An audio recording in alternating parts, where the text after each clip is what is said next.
Each year, the Finnish government makes a national budget, a plan for collecting and spending money. For 2026, this budget decides what's important for schools, hospitals, roads, and public safety. It also shows where the money comes from, mostly taxes. Making the budget means looking closely at what's needed now and what problems might come up in the future, like an older population and world events. The 2026 budget shows the main things they are focusing on, which means they had to make tough choices and have long talks about what matters most for Finland to do well. For people living here, the budget affects everything, from how good the roads are to what schools have and how long you wait for healthcare. It can also change your own money situation through new taxes or how much services cost. This year, the government plans to spend more in some areas, even though they expect to get less money than they thought.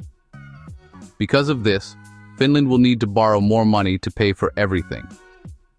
In the next parts, we will explain the big spending plans, changes to rules about people coming from other countries, and what these choices mean for people in Finland.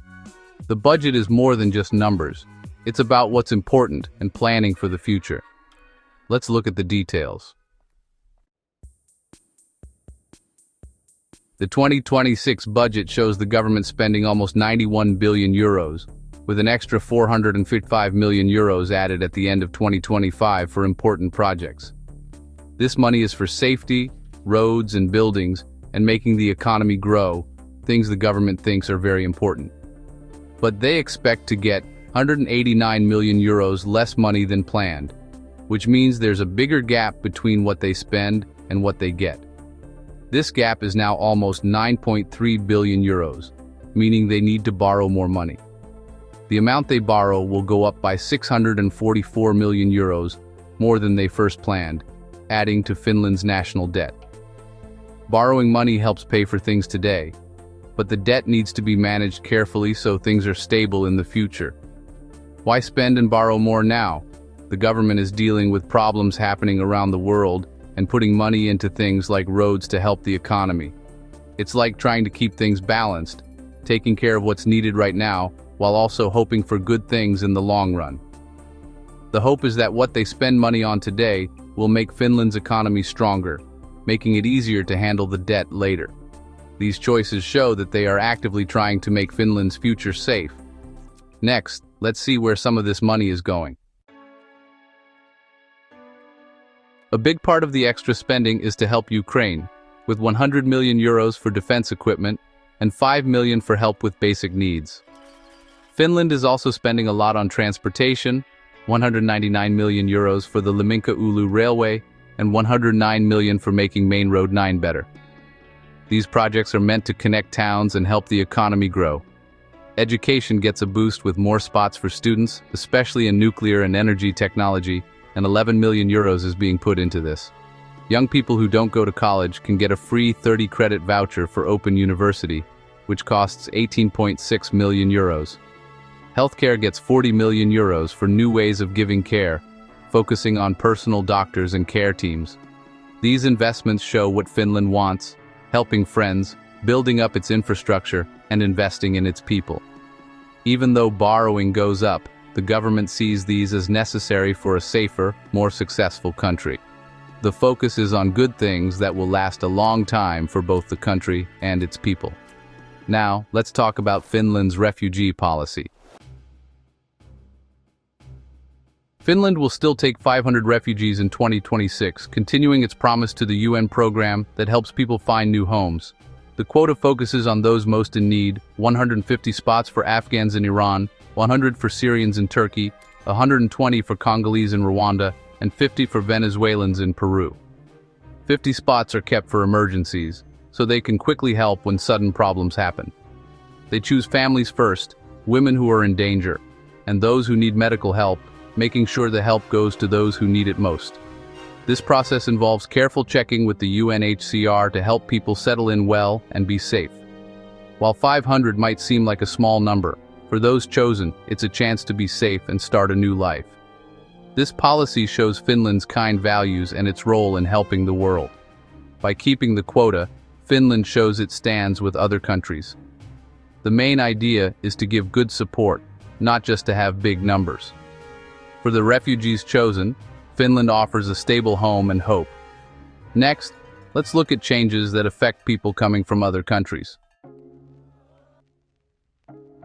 Starting in 2026, Finland has made the fees higher for many applications for permission to live here, to help pay for the cost of handling them.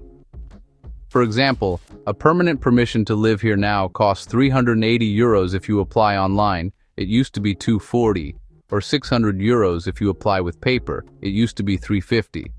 The first permission for an adult to live here has also gone up, €750 online, €800 on paper. These higher fees mean people applying need to save more money before applying, which can make it harder for some. The government wants people applying to pay more of the costs of running the system instead of taxpayers.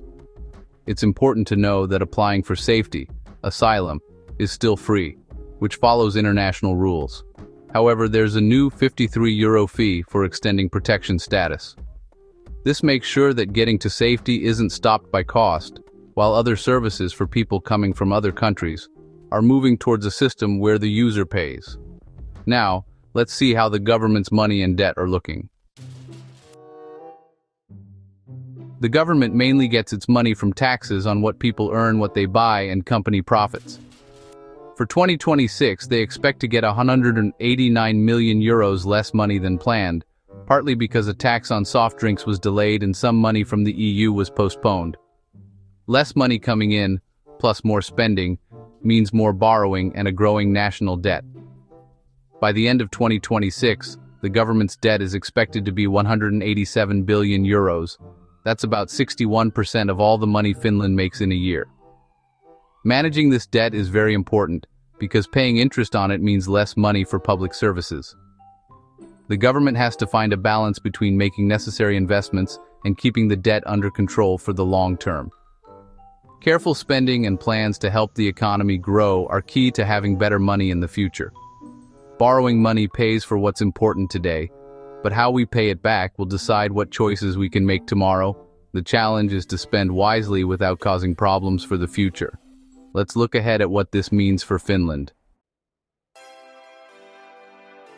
The 2026 budget is Finland's way of dealing with a complicated world, putting money into roads and buildings, education, healthcare, and promises to other countries. These choices are meant to build a country that is more connected, skilled, and strong. Helping Ukraine and keeping a steady number of refugees shows Finland's values and its role in the world. Borrowing more money is a calculated risk, hoping that the good things that happen in the long run will be worth the costs now. For people living here, they will see the effects in new projects, better services, and changes to fees for people coming from other countries. The rising debt is a worry, but the government believes that what they invest in today will pay off. The budget is more than just numbers. It shapes daily life and the future of the country. In a world where there isn't endless money, Finland is focusing on safety, its infrastructure, and its people. How the government handles the debt and carries out these plans will be important for years to come. The 2026 budget is like a map for Finland's next chapter. One built on choices, challenges, and hope for the future.